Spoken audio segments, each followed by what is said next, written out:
மயிலே பொட்டப்புள்ள பிறந்ததுன்னு பொலிகாட்டில் கூவுங்குயிலே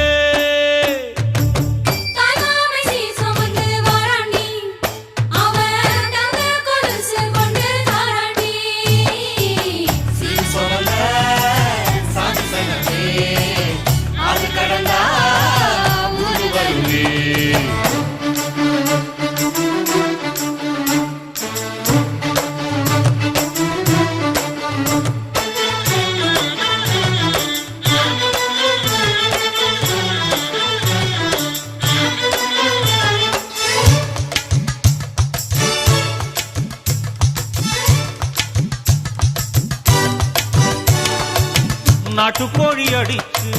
நாக்கு சொட்ட சமைச்சு நல்லெண்ணெய் ஊத்தி குடு ஆத்தா